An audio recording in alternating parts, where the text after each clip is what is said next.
All right, how's it going, everybody? Dylan K. Johnson here. Welcome back to another video. Today, I'm going to be walking you guys through a full dynamic effort lower body workout from week 11 of this 12-week conjugate-based program that I'm currently running.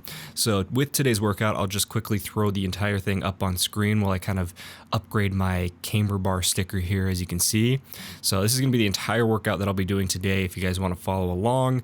However, if you guys haven't done this type of training before, or if you guys are kind of new to conjugate style training, what I would recommend, instead of sticking with the percentages that I'm using, dropping down to around 50, maybe even 55, 60 at the most percent for our two main movements, which are going to be camber bar squats for speed and a speed deadlift. So that would be my recommendation. But anyway, we're going to jump straight into the dynamic warm-up for today, which is going to be basically a 4-round circuit, and we're starting off with some banded kettlebell swings.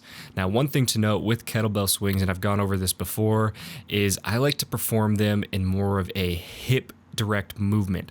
So you'll notice that when I was doing them, and you can rewind it if you need to, I'm basically only hinging at the hip. I'm not really even raising the kettlebell up even to parallel. The entire point of that movement was purely to go through and start warming up my glutes, my hips, my posterior chain, and just kind of start getting the muscles and the blood flowing to that section.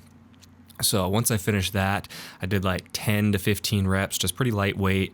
And then I jumped straight into some kettlebell banded goblet squats. So you saw I just brought my stance in a touch, brought the kettlebell up to my chest, and just did again around 10 to 15 reps with that same weight, just trying to keep the weight really light and moderate intensity.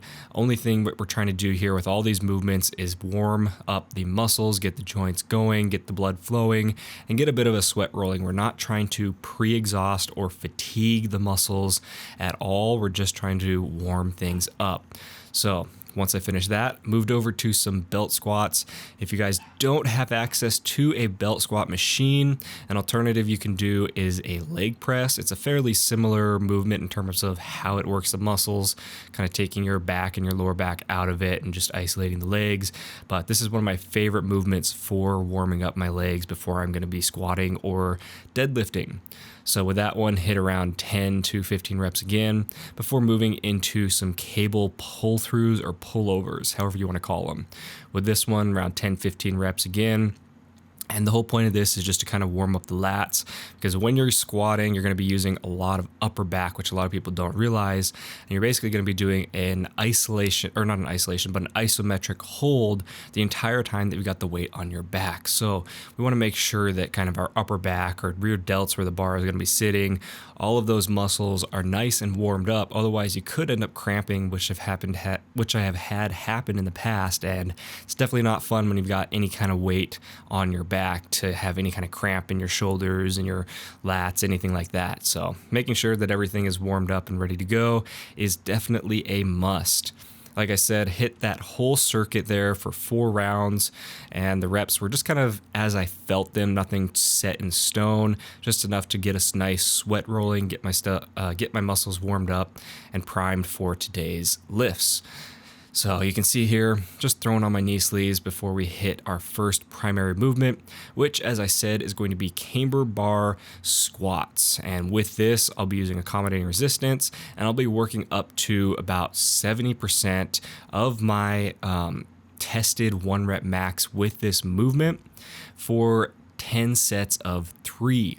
So as I said earlier, if you guys are going to be following along with this workout, what I would recommend is either completely dropping the accommodating resistance. You can still do the 70% if you have access to the spar, or you could change the movement, sticking with the same percentages.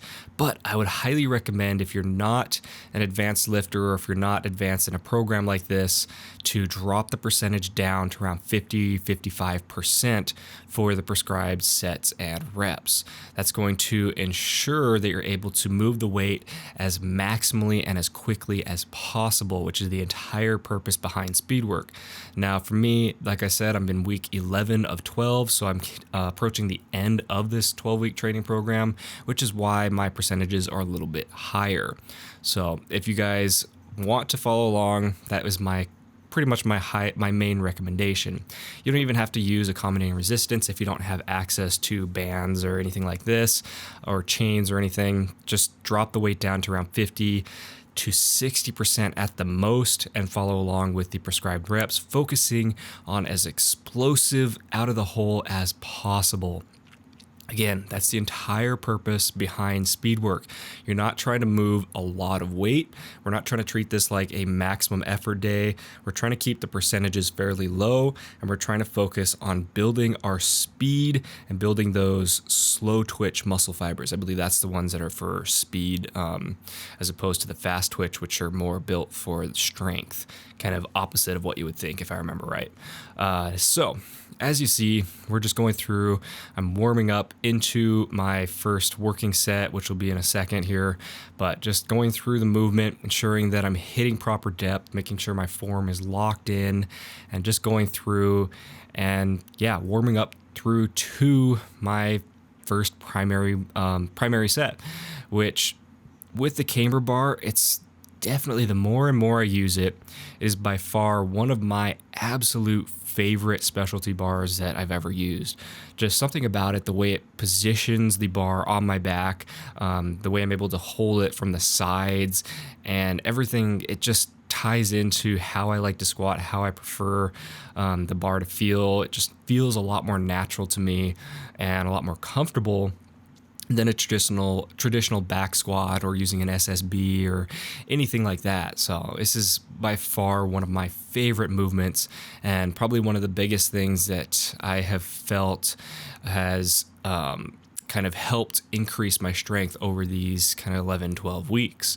So yeah, that's kind of my reasoning behind that, and just kind of talking about the bar. But we're getting into the first working set here. So I'm sitting at, what is this? But we're getting into the first working set here, which the bar itself weighs about 38 kg. And then we've got, 40 kg, 70 kg on the bar. So we're sitting, what's that? 70, math. So we're sitting right around like 108-ish, 105 kg plus about 30 kg of band tension or accommodating resistance at lockout. So we're going to be hitting that for, again, 10 sets of 3. And just, again, ensuring that we move as quickly as possible out of the hole, trying to focus on being explosive to our lockout so that we can build up that speed portion of the rep. This is going to really help us when it comes to testing our maxes or when it comes to gaining strength, because the biggest thing, and this is something that a YouTuber that I follow likes to say all the time, Brian Algeru, he likes to say, move lightweight like it's heavy and move heavyweight like it's light. So in other words, as I'm trying to move this weight, even though it's pretty light, I'm trying to move it as quick as possible. I'm trying to push it as if I've got 300, 400, or 500 pounds on my back. It's only a little bit of weight, but I'm trying to really blow it all the way out and basically like throw it through the roof off of my back. That's kind of what I'm thinking here, is just driving through my feet, through my legs, through my hips, all the way into the bar as explosively and quickly as I can. I can't stress that enough. That is the main purpose behind dynamic effort work, is speed. So yeah, that's just kind of my thought process and what I'm kind of doing, going through these reps and these sets. As you saw with the whiteboard, I like to go through and track my reps as I'm doing them, because one big thing with this is we're going through and we're keeping a rest period between sets around 60 to 75 seconds at most. So with that kind of intensity, things tend to kind of blend together with how many sets I've done. So going through after I finish one, I go make a tick mark on my whiteboard. Just helps me to keep track of how many sets I've done so that I can make sure I hit my prescribed sets and reps for the day. So yeah, going through again, 10 sets of 3 and just trying to really bang them out.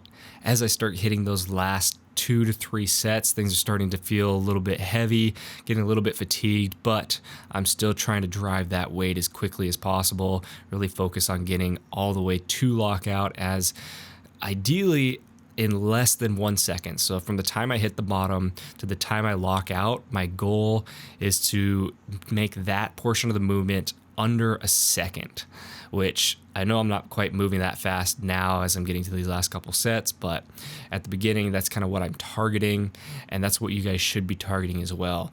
Now, we're not focusing on the descent or the concentric portion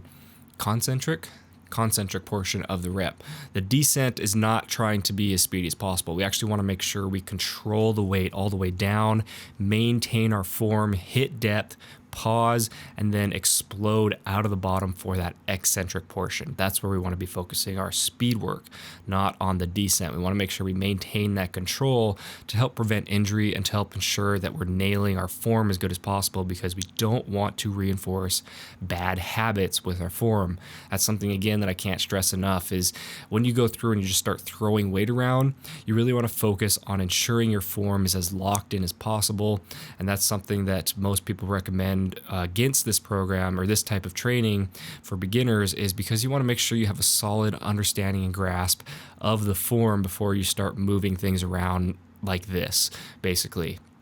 So yeah, that's kind of a little tidbit of information there. But as you see, we finished off with those 12 by 3, 12 sets of 3. And now we're moving into 10 by 2 for speed deadlifts. So I'm just kind of going through, slowly warming my way up with the accommodating resistance. I've got one last warm-up set here before I get into my first working set. But same thing here, trying to work on exploding off the ground to lock out as quickly as possible. Definitely one of the harder movements as you get heavier, just getting that form set right at the bottom. Another thing you'll notice is I'm going through and resetting every single rep. I'm not just going tap and go or bouncing it off the floor. I'm ensuring that I get every single rep fully set up before I pull. And that's a big key to dynamic work, again, is ensuring that your form is locked in, because as I said earlier, we're trying to avoid making the mistake of reinforcing bad habits. We want to make sure that we are sticking to our solid locked in competition form here. This, especially on deadlift, this is going to be more based around your competition grip, competition stance, all of that, so that we want to make sure we can reinforce those movement patterns. Otherwise, when it comes time to pull heavier weights, if you've gone through and you've kind of reinforced bad movement patterns, what's going to happen is you could potentially get injured. You can throw yourself out of balance. You can do all kinds of crazy stuff, which we really want to avoid, which is, again, why we're trying to reinforce that form. Form is a huge key component to any of these lifts and to strength. We're trying to focus on strengthening the movement overall, which again is the biggest point behind powerlifting as opposed to, say, like bodybuilding. Is we're trying to focus on making the movement as strong as possible, whereas bodybuilding, we're trying to focus on making the muscles as large and as strong as possible. So with that, you would be focusing more on higher volume, lighter weight, and the muscle contraction itself, versus here, we're really trying to lock in our form and find whatever type of groove and whatever type of positioning allows us to basically move as much weight as humanly possible for whatever types of sets or reps or schemes or whatever we're trying to do for that day. So yeah, hopefully that makes sense. But as you guys see, going through, finishing up these sets here before we get into our kind of assistance and accessory movements for the day.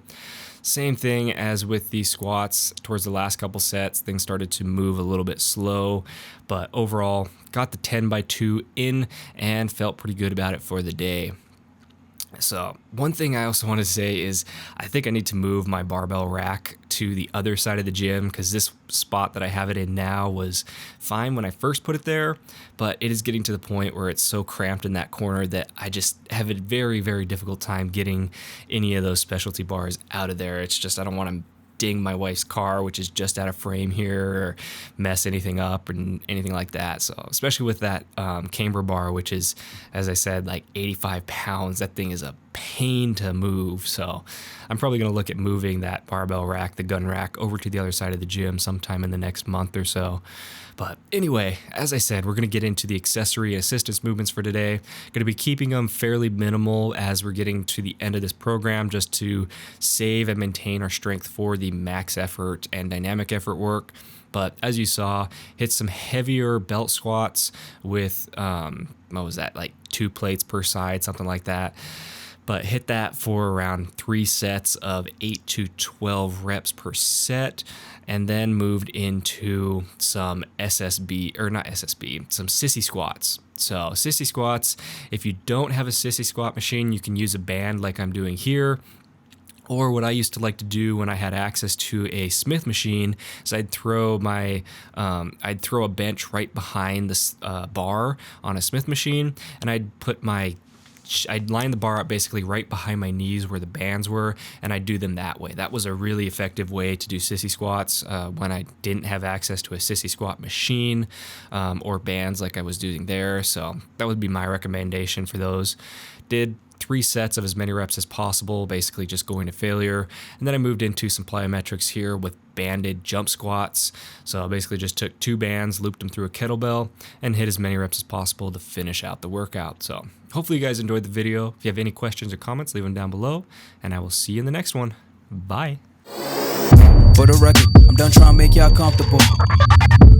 For the record, lab on me going all the way. For the record, ain't trying to link no time to waste. For the record, yeah. For the